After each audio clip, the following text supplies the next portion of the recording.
Hello, everybody. Welcome back if you're coming back again. And hello, if this is your first time to one of our webinars. Today's session is Lean IT, Activating Flow for Excellent Teams. My name is Alex Mazurk with Quint Wellington Redwood, and I'll be your host during today's session. Now, just a few things before we get started. That's my partly smiling face over there on the side, as well as our today's presenter, Niels. The main points I just want to get across before we get started is that audio is being transmitted via computer. So obviously you can hear us, but we can't hear you because you're muted. But if you do want to be heard, please use the questions panel. We'll have a designated session at the end in which we will read the questions aloud that came in, and our presenter today, Niels, will answer them for all to hear. So please use the question panel if you have one during the session. And last off, if you need to leave early for any reason, or you would like to reference this or at a later date, everyone who registered will be receiving a recording later on in an email to view the recording. So don't worry about that. And now just a few things about our organization before we get started. Quint is now 25, going on 26 years old. We operate in the IT consulting space as well as IT training. We have the two founding members of the Lean IT Association, as well as DASA, which is the DevOps Agile Skills Association, as well. And these two emerging methodologies especially apply to IT. And we're very proud of the fact that we have 30,000 professionals trained every single year. And our clients love us. We have a net promoter score of 97%. And again, we've been selected by the organization Great Place to Work as one of the nicest places to work. And it's great to work for Quint. It's excellent. And then these are the 6 key areas in which Quint helps. We help you organize your IT, blend the technology with your business, help companies innovate across your business ecosystems and help you lay the foundation for that. Help your teams transform to high performance, have that be through Lean, DevOps, or any other sort of methodologies. Be smart with your data, of course, making sure that you're using it and applying it correctly. And last off, going digital, digitizing your projects and services, which everybody seems to be doing these days. Now I'd like to hand things over to our today's presenter, Niels Loader. Thank you again for joining us. Thanks a lot, Alex. Yeah, it's great to be here. I'd like to spend probably about half an hour talking with you today about teams, about how to get your teams in flow. What are the things that you need to understand about your teams to make sure that they can work effectively? As you know, I mean, I don't need to tell you this. This day and age, we need to have high-performance IT organizations. Why? Because IT is the business, and it's the way that we are able to compete in the market these days. It's not a choice anymore. We have to make sure that IT, which is now one of the critical aspects of your business, it needs to be working excellently. It needs to be working in a high performance way. Now, what does that mean? Becoming, better, faster, smarter? Well, in simple words, it basically means you need to continuously improve. You need to make sure that your teams are doing better every single day.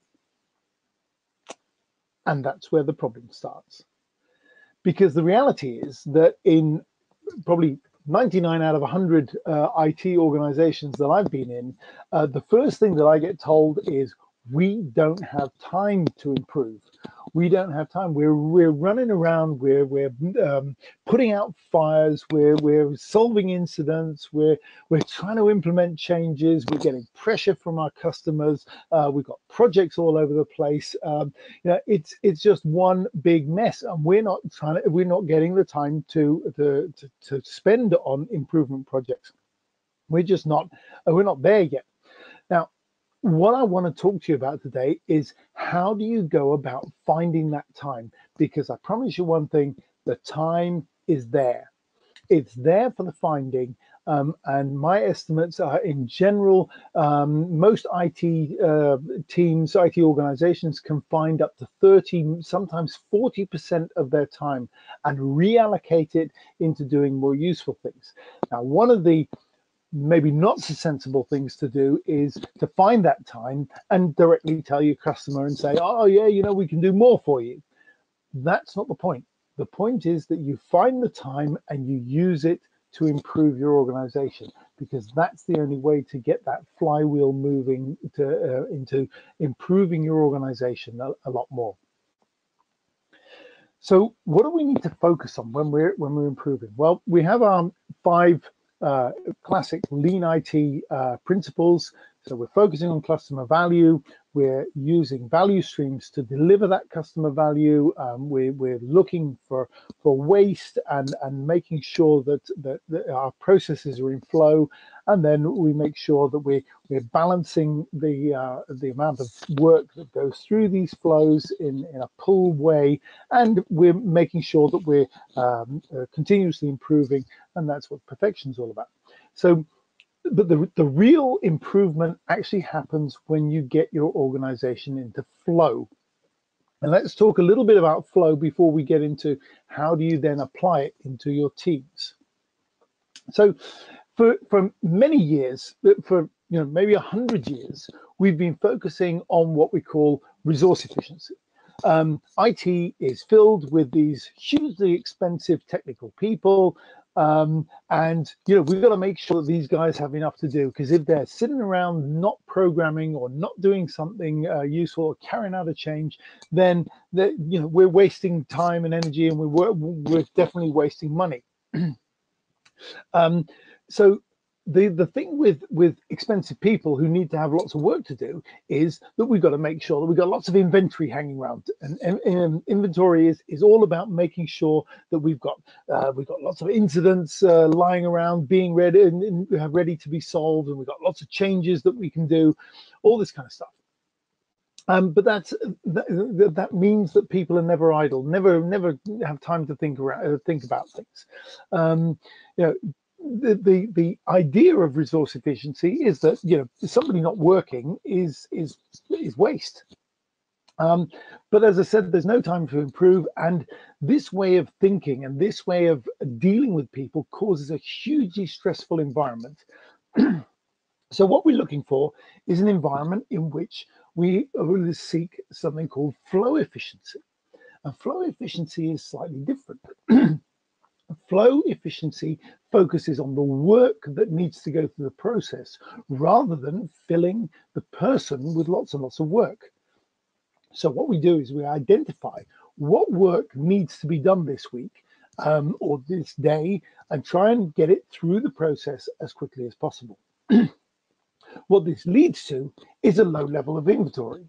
Now, a low level of inventory, we talk about agile these days. Agile is the big word that everybody's talking about. There is one way to guarantee agility of your organization, not only your IT organization, but any organization, and that is to ensure you don't have loads of stuff to do. You've got to make sure you've got a good flow of work coming in, but that you are processing this work as it comes in. And this means that you don't have a lot of stuff hanging around, and it means that you can react directly to the requests of your customers. The current situation is that if a customer now comes to IT and says, we need some new functionality, basically the answer they'll get is, well, you can either stop one project or another project and then we'll do this, or you can wait 6 months. And what we're trying to do is make sure that we can get the best of both worlds, and we do that by making sure our processes are in flow. One of the things Taiichi Ono, the godfather of the Toyota production system and really the forerunner of Lean, said is wasteful action is not work.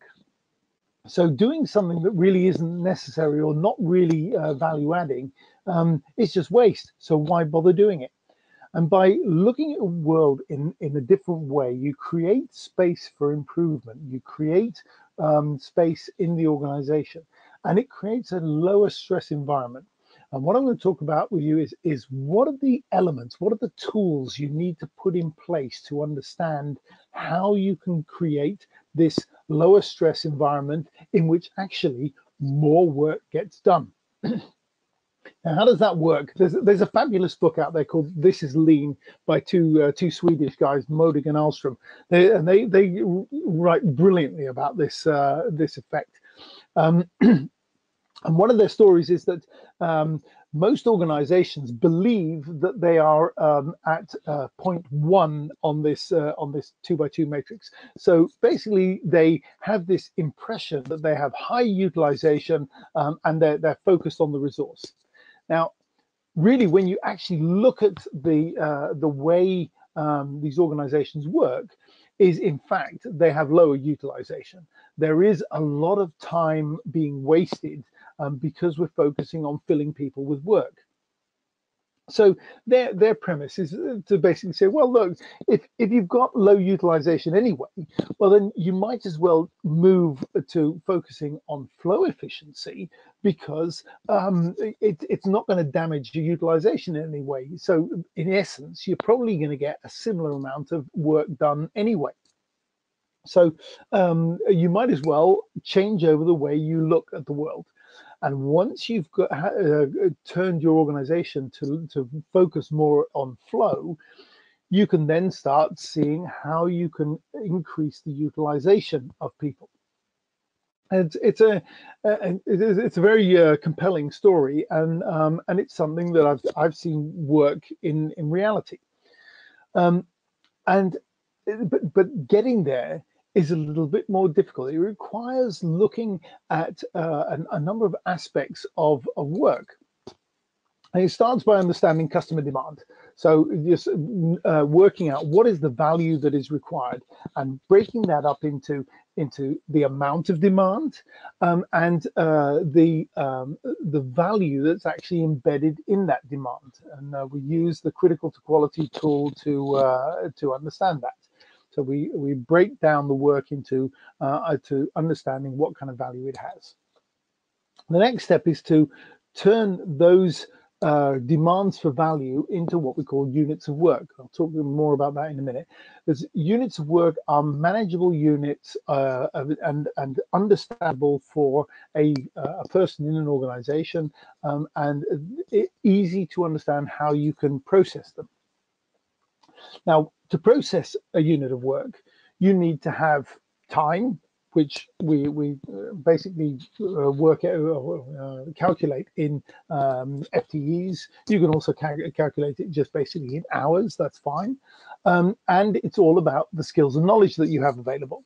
So in the team, you need to understand how many units of work are we going to get, how many people do we have, and what skills and knowledge do they have. And we basically turn that into what we call a just-in-time planning, which is a plan that gets updated at least once a week, if not more regularly, if necessary, to ensure that capacity is used in an optimum way.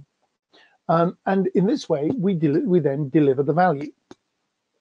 So let's look into each of these levers in a little bit more detail. So, we've basically got 4 steps. We've got to understand the characteristics of the value that needs to be delivered. We need to understand how much time is needed for fulfilling these customer requirements. We need to understand what skills and knowledge we need to actually deliver that customer value. And then we need to make sure that we've got that balance in place to make sure that we're delivering as and when the customer needs. So what value do we actually need to deliver? The key thing is that we need to look at what we call units of work. Now, in IT, units of work are all based around demand from the customer. And on the left, we basically have the 5 basic types of value that customers demand. The first thing they want to do is they want to be able to add value to their customers, and they do that using an IT service.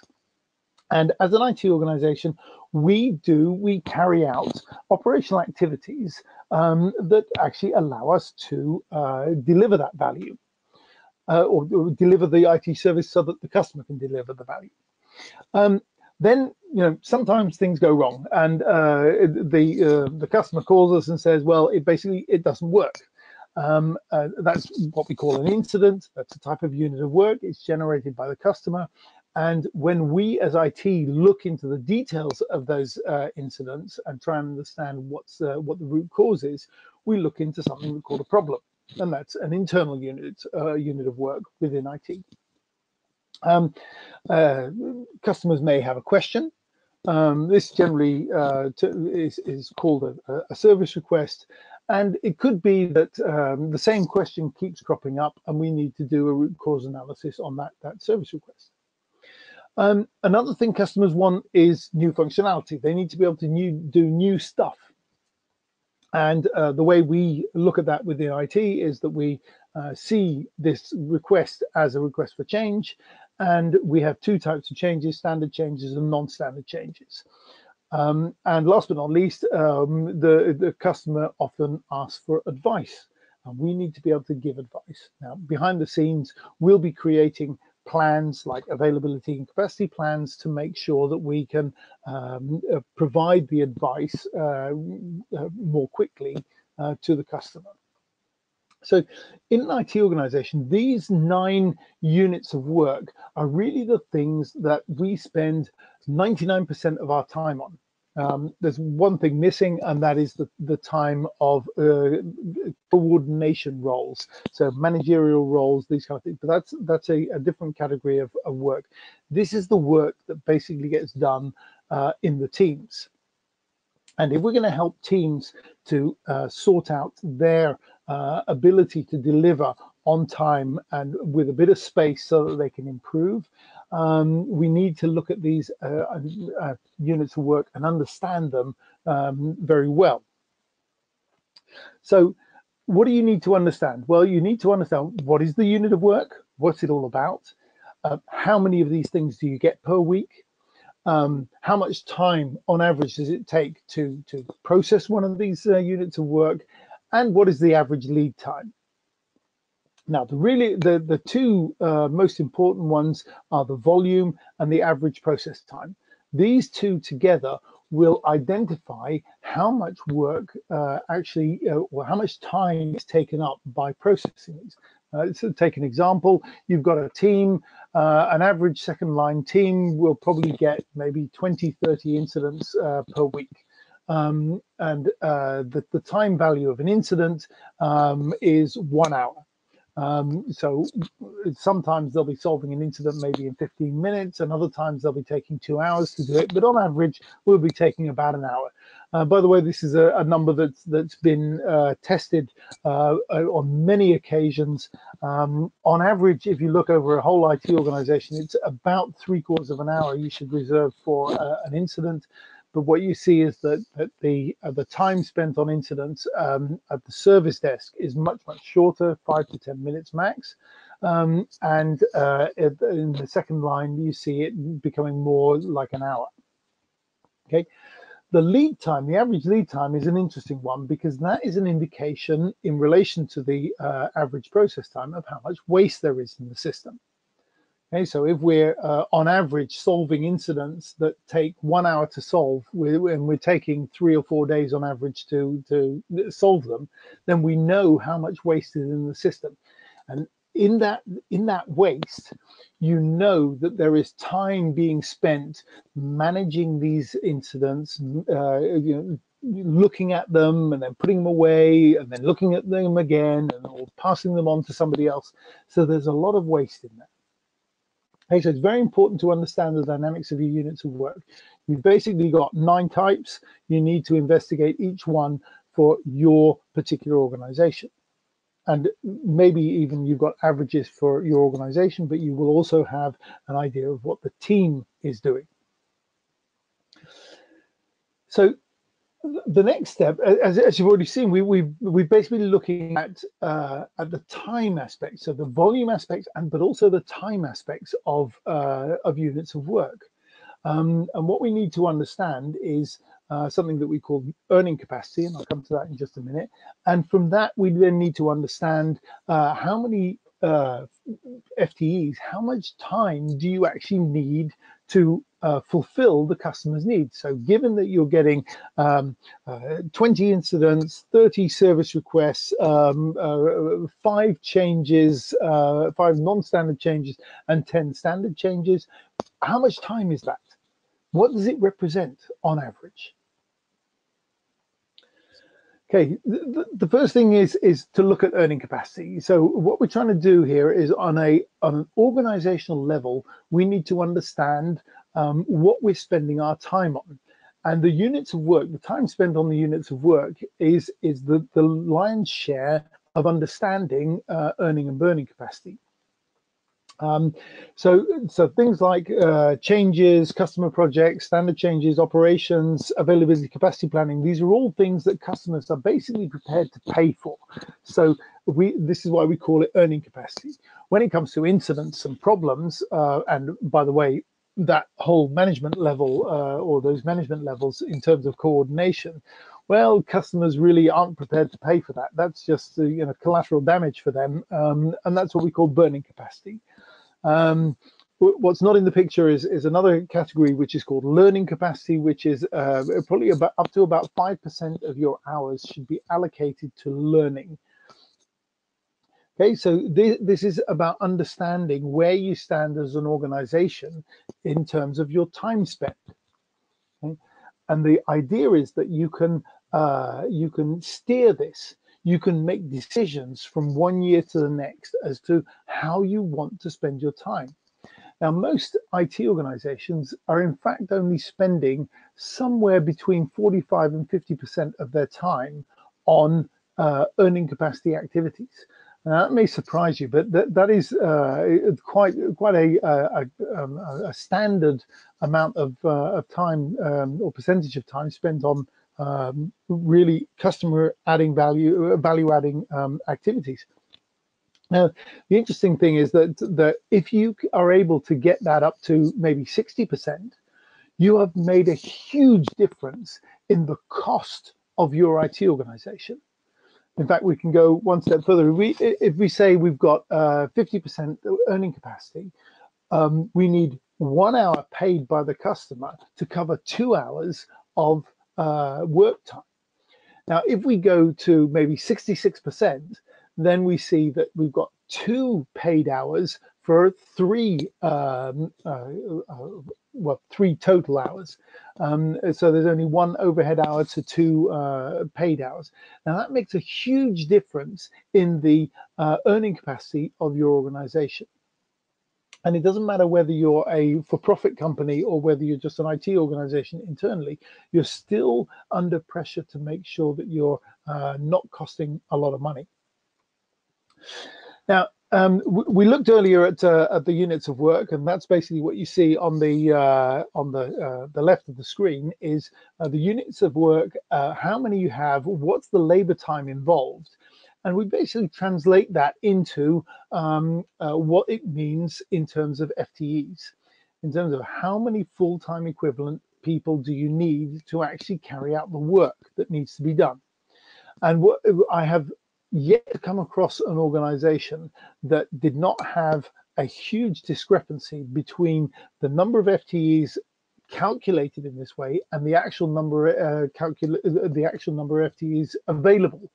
And I mean that there are, in this case, in the example, there are 20 odd people required to do the work. And this organization actually had 40 people employed. So there is time available, we just need to find it.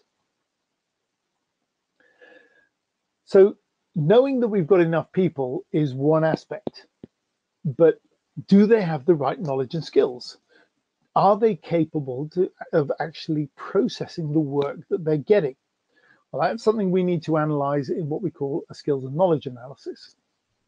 And here we look at each of our team members and try and understand whether they, at what level their knowledge and skills are present. And what you generally see in these kind of analyses is that people score 1 to 5, or they'll score maybe 1 to 4 or whatever. What we try to do is not think in numbers, but think in capability. So if the field is empty, then somebody has no relevant knowledge in a specific area. So across the top of the graph, you'll see the areas that people need to be competent in, and along the vertical axis, you see the names of the people and their jobs. So we can then say, okay, well, what capabilities do people have? Now, if somebody has an L, they're learning, so they can do some work in the area, but basically they need help. When somebody gets to the applying level, it basically means they're capable of doing most of the work on their own, pretty much unsupervised. Then we get to the level of expert, and the thing that distinguishes an expert most from somebody who's applying is that they can teach others. They can advise others about what's going on in that specific area. And what we found is that is quite, it's not as you don't come across these people as much as you do the people who are applying. They can do the work, but they have difficulty explaining it to others. And there's one other level, and that is what we call directing. And this is somebody who actually influences the team or even the whole organization in the way a specific bit of technology is used. So if you have somebody who's responsible for defining how databases are put together in your organization, well, this person would have a directing score. And by doing this, we can basically model what the team can do. And we can see the gaps straight away. We know if which areas maybe only have one person applying and a couple of learners. Well, that's an area that we'll need to beef up and make sure that we have a broader a number of people who are capable of actually doing the work. So this analysis actually drives the team to improve the way they work and the way they share knowledge, and it's quite a neat little tool because because people can see, oh, I want to learn that. There's a gap there. I'd love to learn that, and they then get matched to somebody who is at least at an expert level in this area, and they start learning more about the area. And this is we're very open about who has which level. It's shared in the team, and the team needs to work together to make sure that their capabilities are developed in the right way. So bringing that together, bringing the time together, bringing the skills and knowledge together means that we need to create a kind of matching process in which we bring together the work and the people. And we do this through capacity planning. And basically what we do is create a kind of resource planning for the team. And the whole key to this resource planning is to create an environment in which it is clear that we are not asking the team to do more than what they have time for. Okay, so in this particular team, you can see at the top, the total time available, 352 hours. Fine. The first thing we do is take 10% off that. There is 10% of the time gets lost. It's toilet breaks, it's smoke breaks, it's whatever, but you lose that time. You will never find that time. So don't count on it. And that's one of the problems that we had in the past, is that people get allocated to projects for 40 hours a week. It's pointless doing that, because you will never do 40 hours worth of work on a project unless you do 50 or 60 hours worth of work every week. Now, the next step is that we create some reservations. So we reserve time for the things that need to be done in a specific week. So this team has 40 incidents, they've got 36 service requests, they've got 25 standard changes, they carry out one problem per week, and they have obviously team meetings. And there's 10 people in the team. And what we've also done is calculated how much time they spend on operational activities. That turns out to be 1 hour per person per day.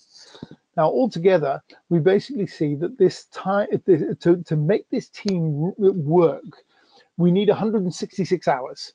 So the minimum time that needs to be available to make this team work is 166 hours, which means we always need to have five people available in the team. Okay. Now, what remains in this week is that we have 151 hours left to carry out what we call goals of the week.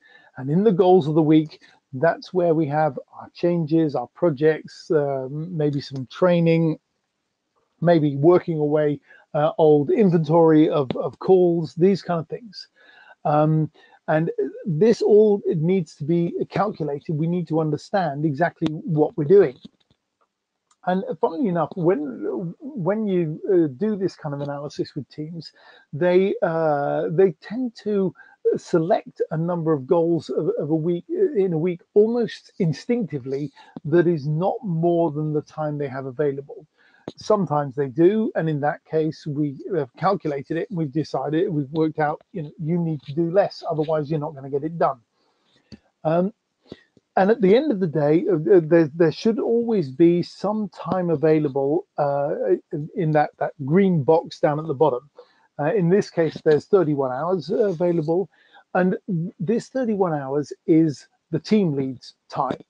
So if any ad hoc work comes in, if anybody gets ill during the week, if anything happens, the team lead can allocate time that's available into the team so that the team's goals of the week will always be met. Because once we've committed to the goals of the week, then we need to make sure that we achieve them. And what I've found is I always do this in pretty much every team that I coach, and 9 times out of 10, it's no, in fact, I would say 10 times out of 10, the team becomes a lot more relaxed within 6 to 8 weeks of doing this. Once they have the understanding that what they're being asked to do is possible, they start seeing that it's actually okay, that they can do the work. And slowly but surely, they start working more in flow, and they start being able to produce more and more and more.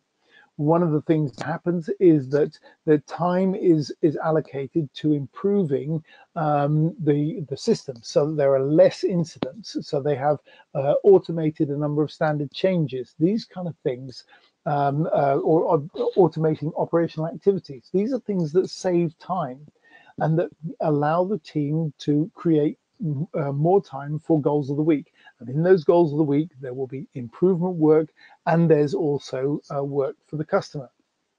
So you see that teams start getting much more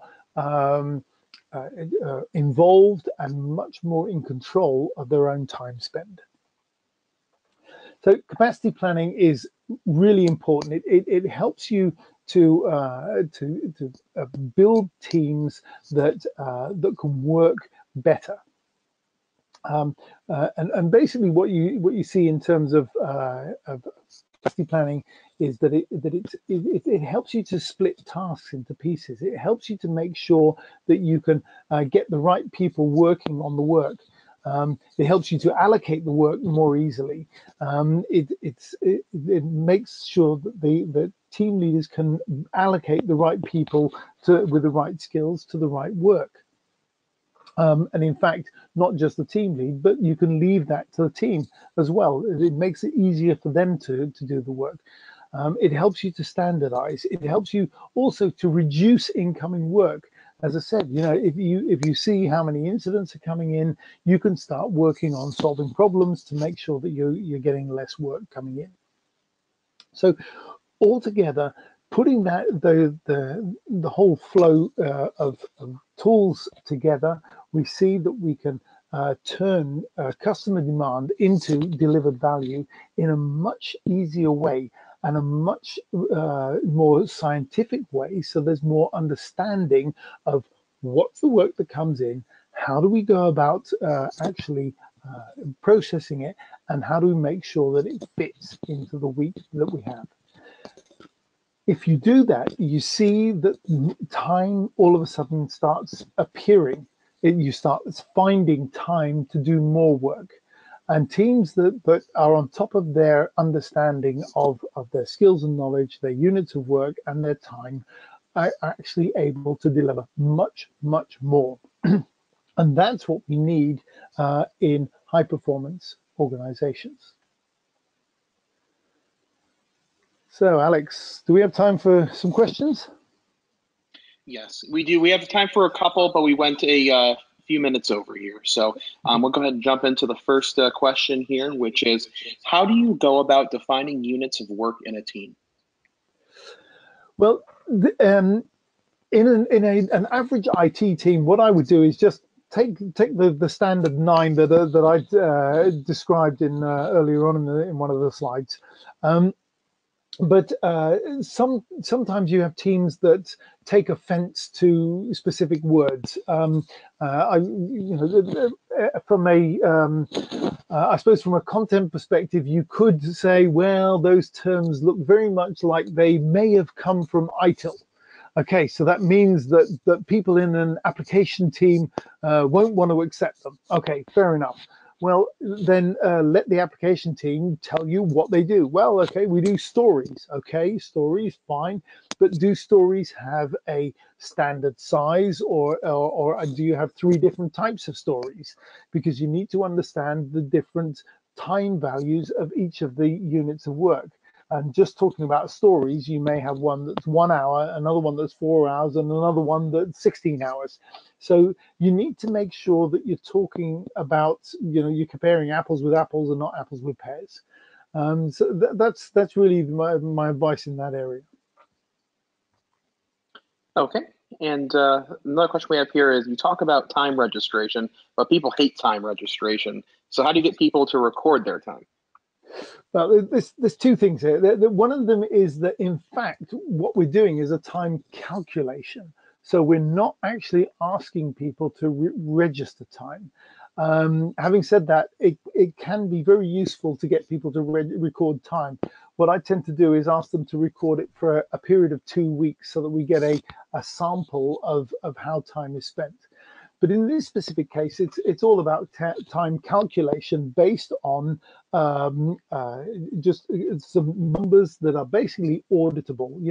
If you say, okay, it takes approximately an hour to solve an incident, well, those are numbers that I've been using for many years now, and they resonate with IT people all the time. So. It's from calculation and from the way people feel about incidents. That's a decent time to use. With changes, it's the same thing. You can just work out how much time we spend on these things on average. Okay, so that's one way to get around it, around the sensitivity of time registration. The other thing is, why are people sensitive to time registration? It's because they have to record time and they don't know what anybody does with it. And in fact, managers tend not to do anything with the time registration. They certainly don't give feedback to their employees about how they've used their time. So if you want people to take time registration seriously and become less sensitive about it, then you need to give them regular feedback on how they're using their time.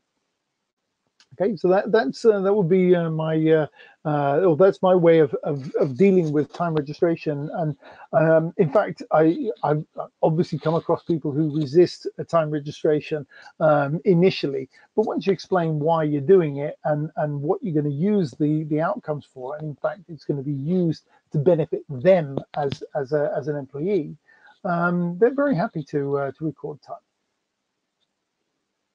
Thanks, Niels. And while we're talking about time and the nature of time, we need to cut things short. I see there's a couple other questions here, but we will answer them through email. I will forward your questions on to Niels, and they will be answered promptly. But thank you for joining, everybody. Last off, if you spent your 5% of your learning hours with us, thank you for joining, and I hope you have a great day. Thanks again.